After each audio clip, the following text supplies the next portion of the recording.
Yeah,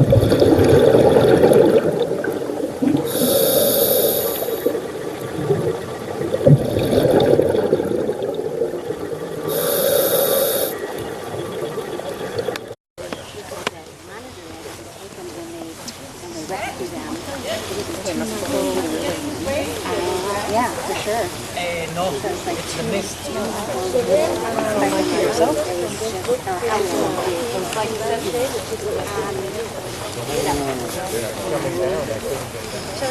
This is the right. Why they didn't use any sort of metal tools? It's very simple.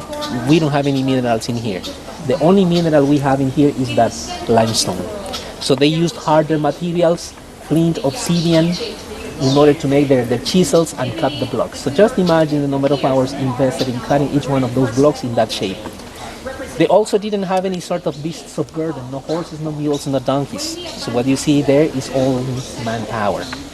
The size of the blocks, well, the blocks are just big enough so one person can carry one or two of them at a time. They knew the shape of the wheel, but the evidence indicates they didn't use it as a tool for transportation. Why? Two reasons. No beasts that could drag the vehicles, no metal to make the axle.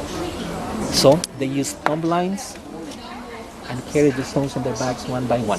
They're focusing on the natural dimension, the human level, the only thing we can see. They believed the world was not the round shape we know it is today. For them, it was a quadrangular platform resting in a pool of water.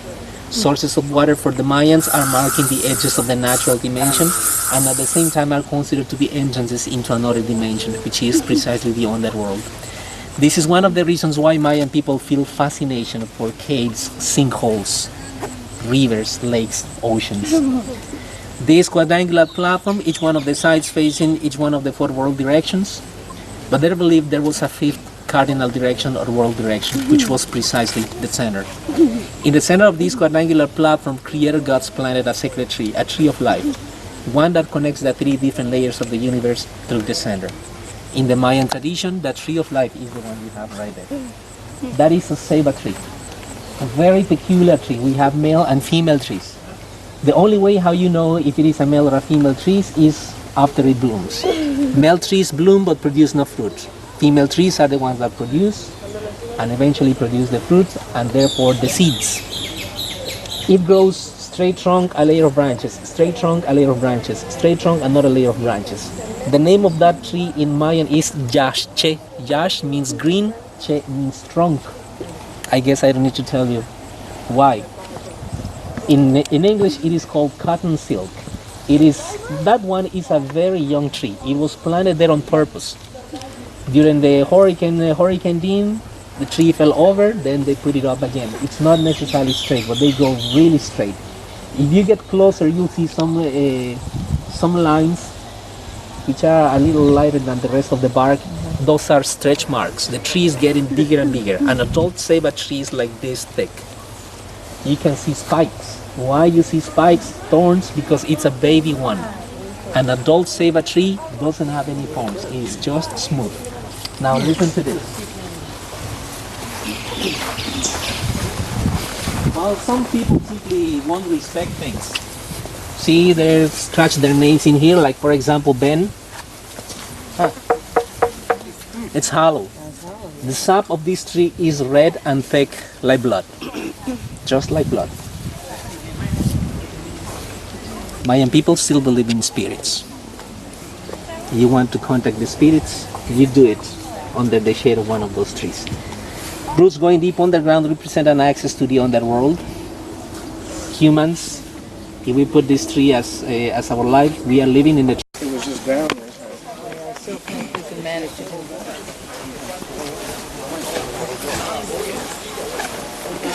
With you? 12 steps, 32 steps. And remember to tell her that half of it is still buried. This is half of it. This is still buried. The Grand Plaza. And these steps are still buried here under the rubble.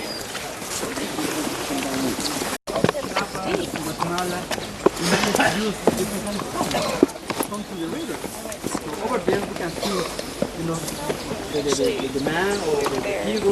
Are you okay? Yeah, and my sister. Yeah. We had tickets to see the Pope. But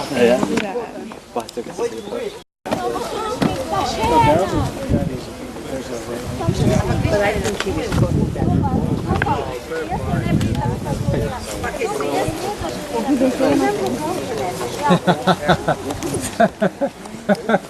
Something like that. Concept of doors. So they used curtains. You can see on the walls where they will hang those curtains.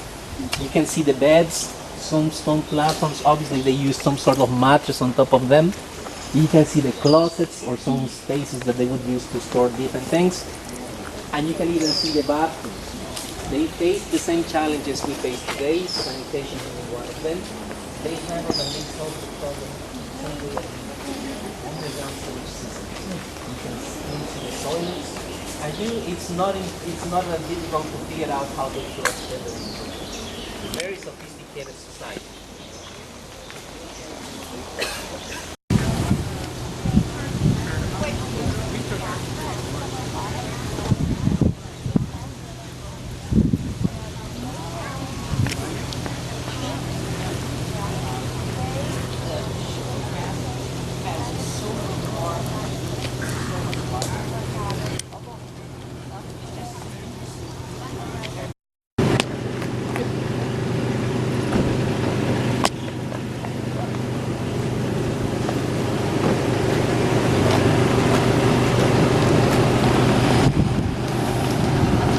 No avocados right now. Peaches, papaya. Decoration. An egg tree. Hello, plant, huh? An egg tree. Chili peppers. Chili peppers. No, I don't see all. That's a habanero. Basically in buckets. I was talking about the wells and how limited the sources of water are. Take a peek inside in here. Watch, be careful with your Malakin. Maloquín. Wow. yes. This is like a couple of years digging. Until a few years ago. Isabel, see, Well, help me.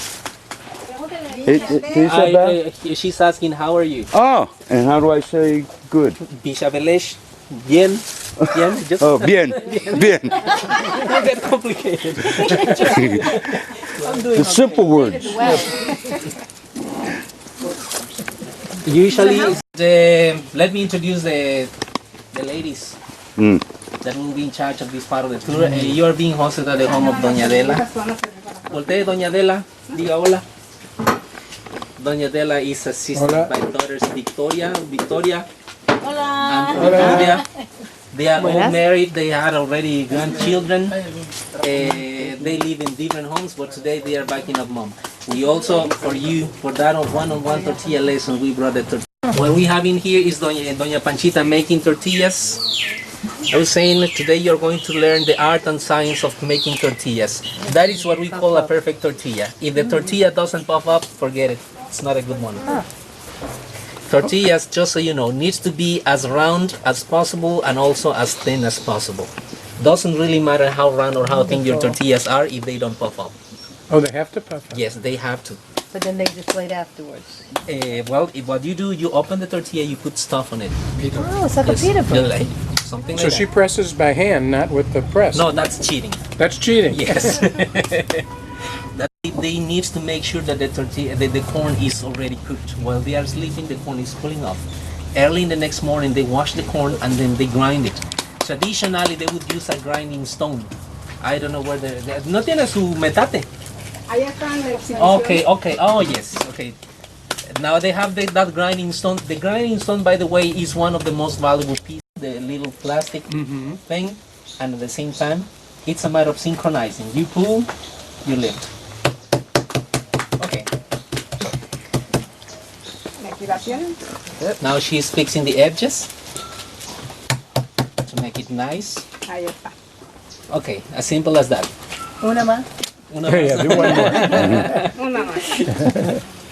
Okay, they're always asking about the average size of the tortilla. The truth is that that all depends on how much your wife loves you. Mm. When you are newlyweds, left-handed. tortillas are small, tiny tortillas, almost bite-sized, perfectly round, thin, and puffy tortillas. If it is sticking to your fingers, it means you're pressing too hard.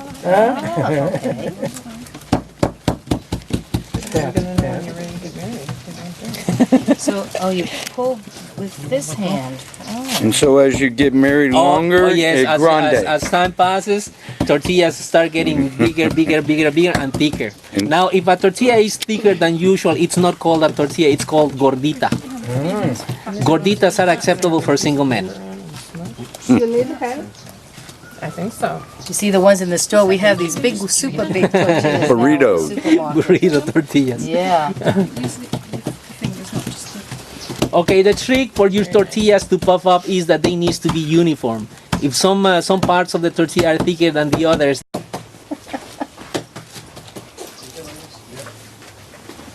Let's see if it puffs. Es el granito del tamal, de maíz. Uh-huh. Oh, it's a, good one. I think it's the one on the right. Whose tortilla is that one?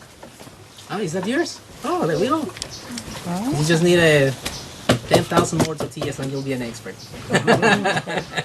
The average Mayan person has from 3 to 5 tortillas per meal. It makes around 10 to 15 tortillas per day per person. So if a mother needs to feed a family or make tortillas for 10, that means making around 150 tortillas every day. And okay, that's a nice one. Nice one. Well, yours isn't coming up yet. which No, one? mine is not coming up yet. That's yours? Oh, okay. So far, mine's a dud. Very good. Good job. Good Ese no está pretender. It's trabajando. hot, yes. Bendito. Oh, so it puffs up. Now you Oh, there it stuff them? comes. Mine's puffing. All right. All right. Are they eating vegetables? Or? Bueno. Meat, what we Mira call qué meat. lindo. Mira, gracias. Fish, chicken, All pork. right. Picture. Seats or chairs in a Mayan society are symbols of authority.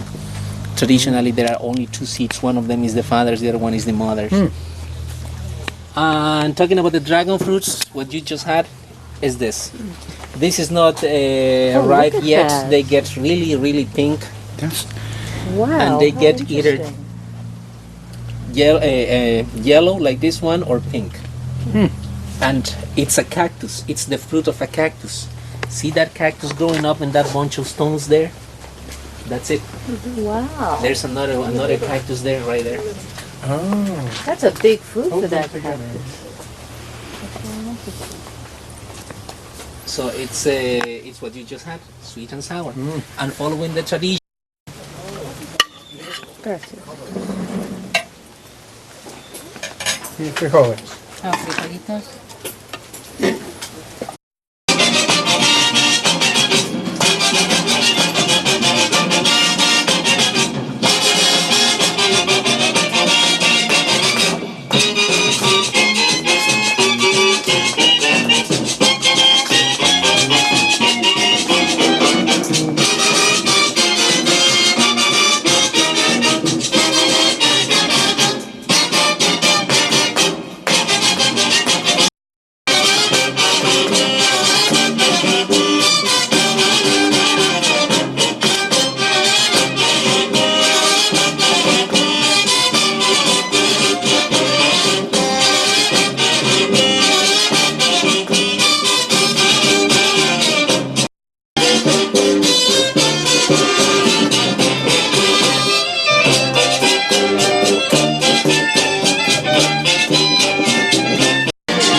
makolong puja tale shimbat ko.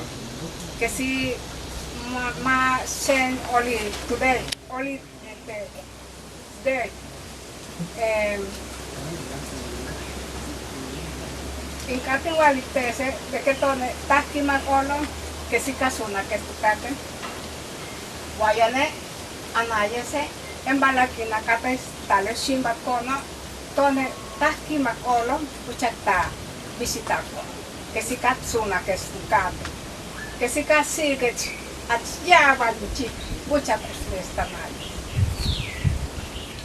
Yo botites puchatales.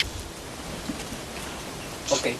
Basically, that was some words for thank you, and that was a blessing as well. She's saying that she appreciates your visit and that she hopes that you have had a good time here. As I was saying, well, you're already friends with this family, and she says that her humble home is your. The only space that is separated from these living quarters is the kitchen. Why the kitchen? Because you could see how they cook in an open fire. You don't want smoke in the places where you sleep. The roof is built in a very simple way. It's just palm tree. The roof, if built properly, will be good for something like 10, 12 years, no leaks. So they don't really have to worry about replacing the roof every rainy season. It's waterproof. If you get a leak in one section, you simply need to remove as many pieces as are damaged, and then growing up out there you have the spare parts. Fix the same roof and then you keep most of it. During the hurricanes, these houses lose the roof, but then the Okay, we have an interesting predicament. The vans have left us here at the village.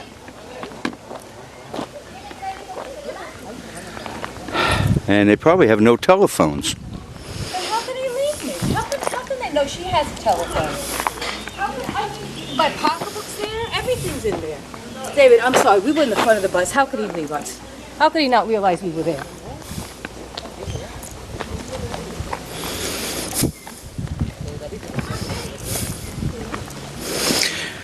Okay, I guess we're going to start walking to the ship. I mean, this makes no sense. If they would do that. It's 12:30, right?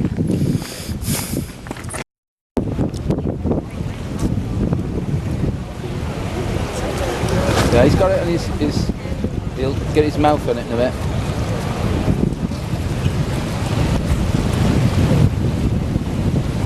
He doesn't like the salt water though.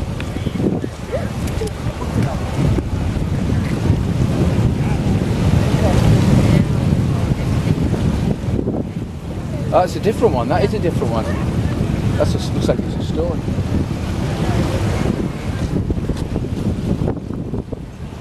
It is some.